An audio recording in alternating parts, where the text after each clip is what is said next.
we will have the loan officer take us out to meet the end borrowers. And that was the part of my job that I had before that I definitely loved the most. I mean, actually going out into the field and meeting with, typically we would be about 30 to 40 end borrowers on each visit. It was just amazing. I mean, it was just to have 10, 15 minutes with each borrower in their house typically or place of work, and just to talk with them, find out a little bit about their story, find out why they were working with this microfinance institution, asking them about the loan that they have, its benefit, is it making an impact in their lives and on their business, how long have they been working with them, why did they choose them, do they understand the terms and conditions of their loan, and what were their plans for growing and scaling or joining the formal sector. And that is where you really got a feel for how the microfinance institution was doing their business, and then that's where I got a feel for the impact of microfinance.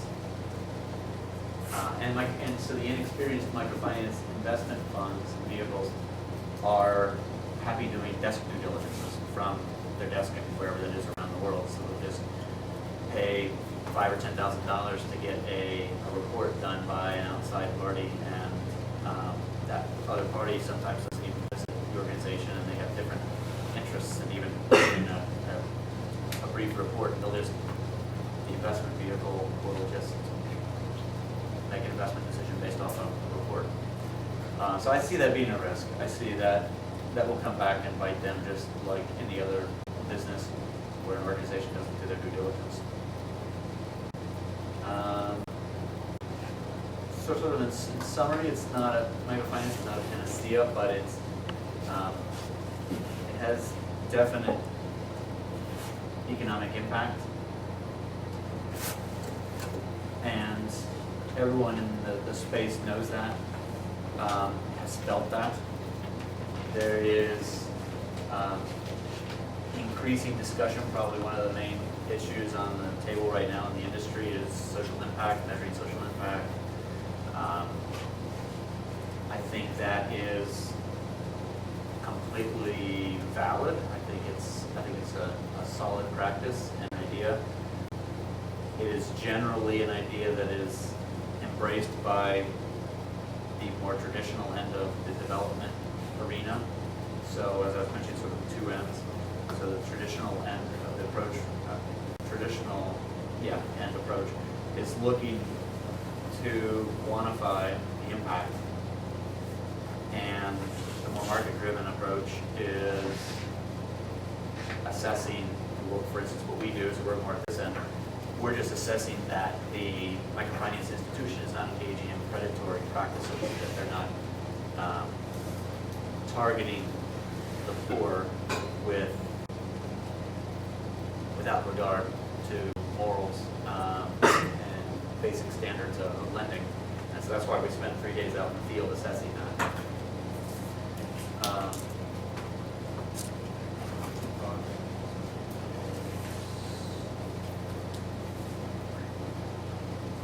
And we very much focus on assessing risk and staying on top of it. So we have a plan to, so I mentioned we have about $100 million in assets under management.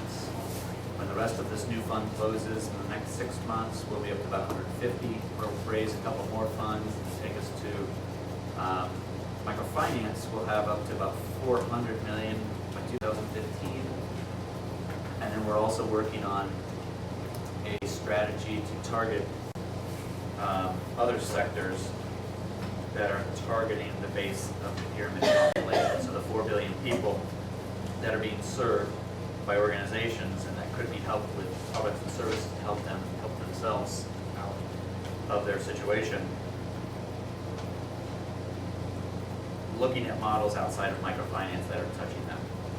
So we're working on a strategy right now to develop more funds and vehicles to address that need. I believe that is so. This discussion, questions?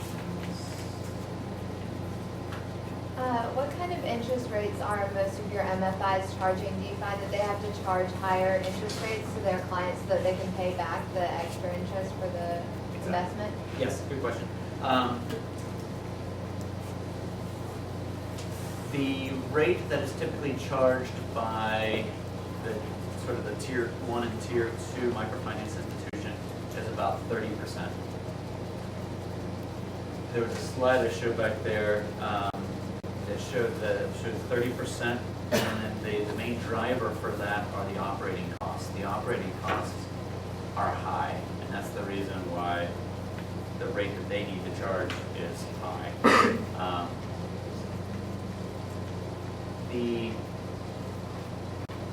I guess when you compare that to other sectors, especially like even credit card markets here, it's not out of whack.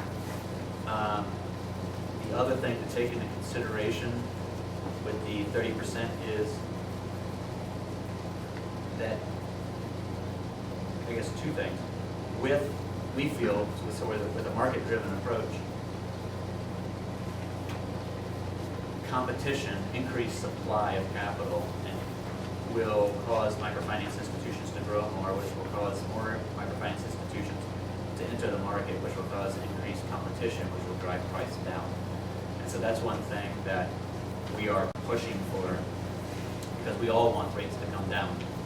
The other factor in the 30% is that 30% to a micro entrepreneur is actually not bad.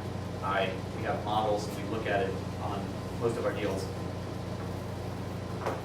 These, as I mentioned, sort of the dynamics of a micro entrepreneur and their business, these are typically businesses which are capital unintensive. So for them to borrow additional some amount to allow them to lever their business, that the incremental cost of capital for them is very low. And so based on the margins they get on their business and the short turnaround cycle of their borrowing, a 30% interest rate, which is an annualized thing, actually when you get back to they're turning over their product weekly or every 3 weeks, that 30% gets so distilled that it's not the same knee-jerk reaction that I had when I saw 30%, or in Mexico is 60-70%, which just at first just seemed gross. So, there's two issues right now with, in the industry. I mentioned social impact, measuring social impact. The other big industry issue right now is, where are you on the spectrum of profitability for microfinance institutions? At one end of the spectrum you have, it was polarized by Compartamos, which is a big bank in Mexico that did an IPO in April of 2008. And with the money that they made on that public offering, it bookended one end of the conversation at, it sure looks like they're banking off, or they're profiting off the backs of the fork. And then you have models at the other end of the spectrum, which are microfinance institutions should be barely break even, or even less than break even, and just be subsidized so that they are providing their loans as cheap a rate as possible.